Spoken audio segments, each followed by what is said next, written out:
Welcome back.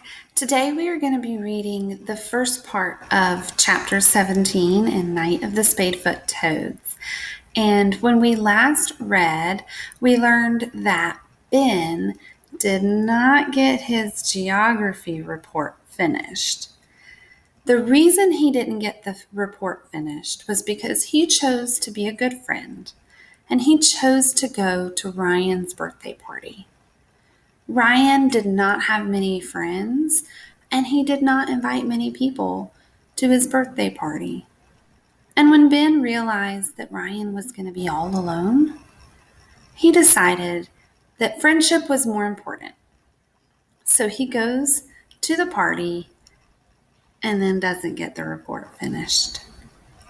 But his teacher kind of decides to forgive him, and she gives him another chance. He has one more week that he can work on this project. But in addition, she has also decided if he is not interested in doing that project on the desert ecosystem, then it's okay with her for him to change the project. So now he wants to write about the ecosystems and the habitats of Massachusetts, where Spadefoot toads live.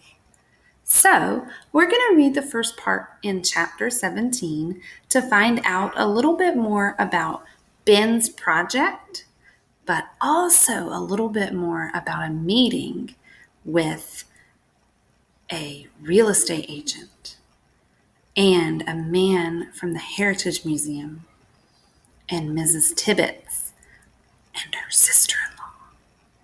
I wonder what's going to happen with this meeting, and I wonder if they're going to be able to save the land and save the Spadefoot toads. So let's read some more and find out. When Ben gets home, he grabs a snack and is about to head back outside when his mom calls. "There's something for you in your room." He runs down the hall and finds a big box sitting on his bedroom floor. Its corners are squashed, and Ben recognizes his own handwriting on the side. Ben's room. "Finally," he says to himself, and he drops his backpack, rips the tape off the box, and pulls back the flaps. His mom comes in and leans against the door watching him. His first thought, when he looks in the box, is that there's not as much stuff as he remembers. What's missing? He pulls out the little pill bottles holding insects and the plastic food container that holds a snake skin and the posters of desert animals that he folded so carefully when he packed in Tucson. And then finally, down at the bottom, the books and his collection of rocks. "Happy?" his mother asks. "Yeah," Ben says. His mother smiles and leaves the room, and Ben looks through the stuff again. It's all there, but it feels like something is missing. It's not as exciting or comforting as he thought it would be, and all of the things in the box seem like parts of his life from so long ago, like some other time and some other place. He's glad that he got the box back, but it doesn't seem so important now. He puts the stuff back in the box and runs to the kitchen. His mom is busy with something on the other side of the room, so Ben grabs a handful of cookies and heads outside. He thinks about going by the trail, but then he decides that his bike will be faster. He wants to get to Mrs. Tibbetts' house before anyone else does. But by the time he gets there, the driveway is filled with cars. Mrs. Tibbetts' old station wagon sits next to her sister-in-law's car, and then parked behind them are a bright green van with the name of a real estate company on one side and then a blue car with the state seal on the door. Ben's heart races. He knocks on the front door, and when nobody answers, he walks around to the back and finds 4 people standing in a semicircle looking at the back field. And sandwiched between Mrs. Tibbets and her sister-in-law are a tall lady in a business suit with a purse slung over her shoulder and a short, stocky man in a brown windbreaker with an ancient green baseball cap and hiking boots. He's holding a clipboard under one arm. No one is talking. They're just standing there, looking like they'd rather be somewhere else. They all turn when they hear Ben come up. "Hello, Ben," says Mrs. Tibbets. "Hi," says Ben back. "This is Tabitha Turner, my sister-in-law, and this is Adela Garrett, her real estate agent. And this, you must be the young man who called," says the man in the green cap, and his face breaks into a grin. "I'm Hank Lindsay," he says, holding out his hand. Ben's dad has always told him that you can tell a lot from someone's handshake, and Ben likes the friendly way that Hank Lindsay shakes hands with him. "Hi, Mr. Lindsay." The real estate agent looks at Ben and Mr. Lindsay like she thinks that they don't belong here. But Ben isn't leaving. Not now. And then Mrs. Tibbets' sister-in-law speaks up. "Excuse me, but I'm still mystified as to why this boy felt free to invite a person from the state onto my property." "I spoke with Mr. Lindsay to Tabitha," Mrs. Tibbet says, "and I told him that he should come." Tabitha sniffs and shakes her head. "Well," says Mrs. Garrett, "this is certainly a beautiful piece of property. It has terrific possibilities." And she gives Hank Lindsay a tight little smile. And then there's an awkward moment of silence. And Ben is glad that he doesn't have to do anything but just stand there and be a kid. "Well," Mr. Lindsay said, taking out his clipboard, "let's go have a look." "It's over here," says Mrs. Tibbets. "The pool is down the path on the other side of the garage." She leads the way, and everyone follows behind her in a straggly line. "What was in there?" Mr. Lindsay asks, nodding at the empty cages beside the garage. "Snakes," says Mrs. Tibbets, hurrying down the trailhead. "My husband was a herpetologist." "I know," Mr. Lindsay said. "I met him a few times. He knew his stuff." Tabitha shakes her head and mumbles something to Mrs. Garrett as they try to keep up with the others. Swallows swoop overhead, and a mockingbird calls from the branches of a tree in the backfield. "This is an interesting piece of land," Mr. Lindsay said. "There are several different habitats. There's a meadow behind the house, and it looks like there's an outcropping of granite over there. And a vernal pool," Ben says hopefully. The real estate agent swats at the gnats flying around her head, and as they enter the woods, the canopy of leaves above them casts splotchy shadows on the forest floor. "It's a little wet back there," Mr. Lindsay says. "I don't know if you could build on this part." "It's always wetter in the spring," the real estate agent says, treading carefully to avoid getting mud on her shiny shoes. It takes a while for this odd mix of hikers to get through the woods. Mr. Lindsay, Ben, and Mrs. Tibbet stop several times on the path so that the 2 women can catch up. And when they're near the vernal pool, Ben runs ahead. It's almost like he wants to warn the pool that people are coming. But when he gets to the big rock, he stops and stares. There's no pool there.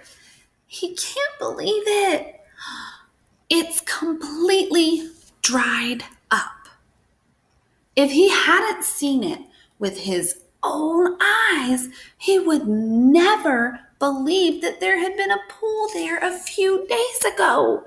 And now it's just a little dip in the ground, surrounded by rocks and trees, their leaves casting a deep shadow where the pool had been. And small yellow-green bunches of leaves are shooting up out of the spot. Ben hears the others approaching and turns to face them. "This is the pool," he says, hoping that Mr. Lindsay can see something that isn't there. "This is where the Spadefoots come." "But there's nothing here," exclaims Mrs. Garrett. "Not even a puddle." "But it was here," Ben says, "and it's been here every year for thousands of years." "Oh, really?" says the real estate agent. Mr. Lindsay squats and he looks at the site, and they all watch him. He scratches the back of his head and then pushes aside plants that are growing up out of dark, rotting leaves, and he presses a finger into the damp earth. He's like a doctor examining a patient. "What do you think?" Ben asks. Mr. Lindsay stands up and looks around with his hands on his hips. He steps back several yards, and then he walks around in a circle, checking the ground several times. He scribbles something in his notebook attached to his clipboard. "Well, it could be a significant site," he says. "It's a vernal pool for sure." "But there's nothing here," Mrs. Garrett insisted. "Surely you can't say this is a significant site when there's no sign of a pond." "Well, yes, ma'am, there are signs. I can tell it's a vernal pool." Ben smiles and glances over at Mrs. Tibbets, and her eyes are on the place where the pool once was. "But," and everyone turns to look at Mr. Lindsay, "there are two problems. First, we have to document that it contains threatened or endangered species that need vernal pools to survive." "We saw the Spadefoots," Ben practically shouts.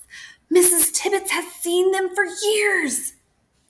"Right," says Mr. Lindsay, "but we need proof. Pictures or something." "It wouldn't have to be Spadefoots. There are other vernal pool species.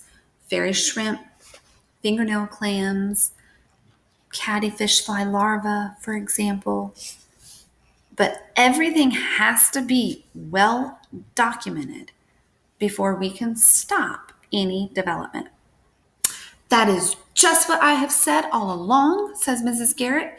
"You can't hold us up from selling something without proof. I've got a buyer and an owner who is ready to sell. End of story." "But Mr. Lindsay," Ben begs, "can't you just hold off the builders until we get the proof?" "Excuse me, young man," Mrs. Turner says, really stewing now. "Will you please stay out of this?" You have no say here. Leave him be, Tabitha, Mrs. Tibbet snaps. Everybody shuts up and stares at her. Ben, let Mr. Lindsay talk. Mr. Lindsay takes off his cap and smooths back his thinning hair and then replaces the cap on his head. There are other problems. In order to be certified as a vernal pool, the site would have to be filled with water for at least 2 months. And I'm not sure that this pool would be big enough to qualify. But that's not fair, Ben blurts out. The Spadefoots don't care how big it is, and they need it to live. Gloria, Mrs. Turner says to her sister-in-law, glaring at Ben like he's a dog that needs to be disciplined. Can't you do something about that boy? He's right, Mr. Lindsay said. It's not fair, but it's the way the laws are written. There are Spadefoots here, Mrs. Tibbet said. And they are endangered, Ben adds. I know.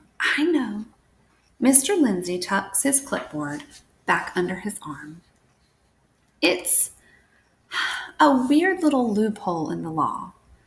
Spadefoots are particularly difficult to document since they don't need a very big pool. So, the real estate agent said, it's not really a problem. Mr. Lindsay looks at her and sighs. Well, unless you're a Spadefoot. And Ben feels the tears welling up in his eyes, and he just can't believe that there's nothing that anyone can do. Without another word, the adults turn and head back toward the house. Ben falls in beside Mrs. Tibbet, and she places her hand on his shoulders. It's a long, quiet walk, and when they reach Mrs. Tibbet's yard, they all stand in the driveway. Mrs. Garrett breaks the silence. So, Mr. Lindsay, things have not really changed in terms of what can happen to the land. There's nothing to prevent its sale. No, Mr. Lindsay hesitates, but if there was a real concern about preserving an endangered habitat, it's possible that the sale could be made to a group that would protect it. The Nature Conservancy or the land trust in the town, they might buy the land, and then they would pay you and not develop it. But not at its full value, the real estate agent says. Development is the real way to get the most out of this property. Selling it to some nature group wouldn't be nearly as profitable. Not as profitable as putting up a bunch of houses, no. He looks over at Mrs. Turner. But I'm sure that they would offer you a fair price. It is a special piece of land, even if the state can't protect it. Mrs. Tibbet keeps her eyes on her sister-in-law, and Mrs. Turner stares down at the driveway pavement with a straight mouth, arms folded across her chest. Thank you, Mr. Lindsay. We appreciate your time. Mrs. Tibbet blows a short, exasperated burst of air out of her mouth. Her sister-in-law frowns. Selling the land to help you too, Gloria. Don't make me the bad guy. It's silent again. Mr. Lindsay takes his wallet out of his pocket and he pulls out a card. He hands it to Mrs. Turner. She looks at the card like it's poison, but she takes it. If you have any questions or concerns, he says, give me a call. And he shakes his hands all around And then he comes to Ben. "It was a pleasure to meet you, young man." Ben smiles weakly and shakes his hand, but he's hugely disappointed in this man who should have been able to make things right. And as Mr. Lindsay drives away, Mr. Turner and the real estate agent stand side by the van, side by side talking quietly. "I'm going inside, Tabitha," Mrs. Tibbets calls. "We'll talk later," her sister-in-law answers. And Ben and Mrs. Tibbets watch as the car and the real estate van pull out of the driveway. "Want a cookie?" Mrs. Tibbets asks, putting a hand on Ben's shoulder.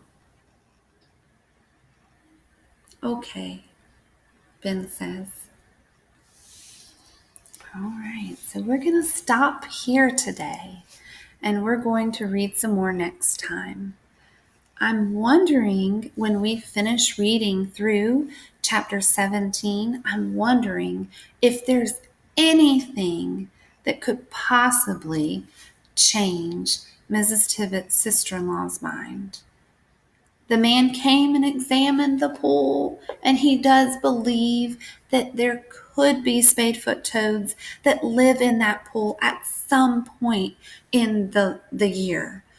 But there's no way for them to take a picture. There's no way for them to have any documentation or proof. And without the proof, there's nothing that they can do to stop the land being sold. So we'll finish the chapter next time and find out what happens next. Bye, guys.